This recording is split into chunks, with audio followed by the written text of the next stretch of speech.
Puthur zoological പാർക്കിലേക്ക് വിദേശത്തുനിന്ന് മൃഗങ്ങളെ എത്തിക്കും. മൃഗങ്ങളെ കൊണ്ടുവരുന്നതിന് മുന്നോടിയായുള്ള സാങ്കേതിക ബിഡ് പൂർത്തിയായി.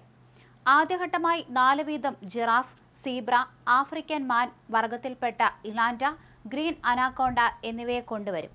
4 തരത്തിലുള്ള 16 മക്കാവയും കൊക്കാട്ടുവും ആദ്യഘട്ടത്തിൽ പുത്തൂരിലെത്തും. തൃശൂർ പുത്തൂരിലെ സുവോളജിക്കൽ പാർക്കിന്റെ ഉദ്ഘാടനം ഒക്ടോബർ 28-ന് നടക്കും. ആദ്യത്തെ 2 മാസം പ്രവേശനം മുൻകൂട്ടി ബുക്ക് ചെയ്യുന്നവർക്ക് മാത്രമായി നിജപ്പെടുത്തും. 363 ഏക്കറിലാണ് പാർക്ക്. 24 ആവാസ ഇടങ്ങൾ ഉണ്ടാകും. ദക്ഷിണേന്ത്യയിലെ ഏറ്റവും വലിയ സുവോളജിക്കൽ പാർക്കാണ് പുത്തൂരിൽ തുറക്കുന്നത്.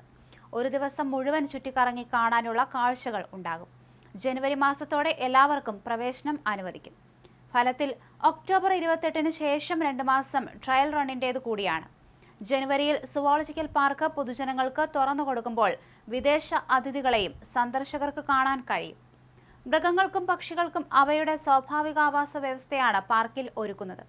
ഇവയ്ക്കായുള്ള ആഫ്രിക്കൻ സുളു ലാൻഡ് സോണിന്റെ നിർമ്മാണം പൂർത്തിയാക്കി. വിദേശത്തു നിന്ന് പക്ഷിമൃഗാദികളെ പരമാവധി വേഗത്തിൽ എത്തിക്കാനുള്ള ശ്രമം പുരോഗമിക്കുകയാണ്. 3 ഏജൻസികൾ ഇതിനായി താൽപര്യം പ്രകടിപ്പിച്ചിട്ടുണ്ട്. തെരഞ്ഞെടുക്കുന്ന ഏജൻസി മൃഗങ്ങളെ കണ്ടെത്തിയ ശേഷം അധികൃതർ ഇവയെ പരിശോധിക്കും. ഇതിനുശേഷമാണ് ഇവിടേക്ക് എത്തിക്കുക.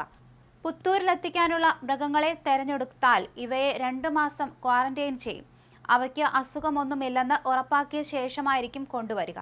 കേന്ദ്ര സർക്കാർ അനുമതിയും ആവശ്യമാണ്. വിമാനത്തിൽ പ്രത്യേക സജ്ജീകരണങ്ങൾ ഒരുക്കിയാണ് കൊണ്ടുവരിക. അനാക്കോണ്ട, കൊക്കാട്ടു തുടങ്ങിയവയെ എളുപ്പത്തിൽ കൊണ്ടുവരാൻ സാധിക്കും. വലിപ്പം കുറവായതിനാൽ സാധാരണ വിമാനങ്ങളിൽ ഇവയെ മാറ്റാം. എന്നാൽ ജിറാഫിനെ കൊണ്ടുവരുന്നത് പ്രയാസകരമാണ്. ചാർട്ടേഡ് വിമാനത്തിൽ പ്രത്യേകം ബോക്സ് സജ്ജീകരിച്ചാണ് ഇവയെ കൊണ്ടുവരിക. ഇന്ത്യയിൽ എത്തിച്ച ശേഷം വീണ്ടും ഇവയെ 1 മാസം ക്വാറന്റൈൻ ചെയ്യും. അതിനുശേഷമാണ് പുത്തൂരിലെത്തിക്കുക.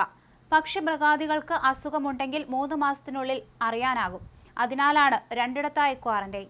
എല്ലാ ഭൂഖണ്ഡങ്ങളിലുമുള്ള ജീവികളെ വെർച്വൽ സാങ്കേതിക വിദ്യ വഴി അടുത്തു കാണാനുള്ള 45 മിനിറ്റ് ദൈർഘ്യമുള്ള പ്രത്യേക ദൃശ്യാനുഭവമായ ഹോളോഗ്രാം സാങ്കേതിക വിദ്യയും ഉണ്ടാകും.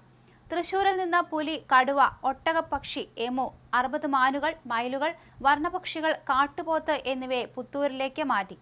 വളരെ അവശതയുള്ള സിംഹത്തെ ഏറ്റവും ഒടുവിലാണ് മാറ്റുക. ഒരു ഹിപ്പോയെ അടുത്തയാഴ്ച മാറ്റും.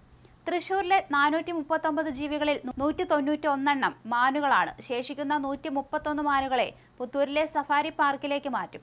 പുത്തൂരിൽ ഇപ്പോൾ 9 കടുവകളാണ്, 4 പുലികൾ എന്നിവയടക്കം 200-ൽ പരം ജീവികളെ പാർപ്പിക്കുന്നുണ്ട്. 2 വർഷം മുൻപ് ജനവാസ കേന്ദ്രങ്ങളിൽ നിന്നെത്തിച്ച കടുവകളും കൂട്ടത്തിലുണ്ട്.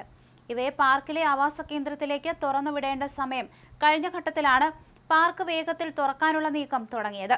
പുത്തൂർ കുരിശുമൂലയിൽ വനവകുപ്പിന്റെ 336 ഏക്കറിലാണ് പാർക്ക് തുറക്കുന്നത്.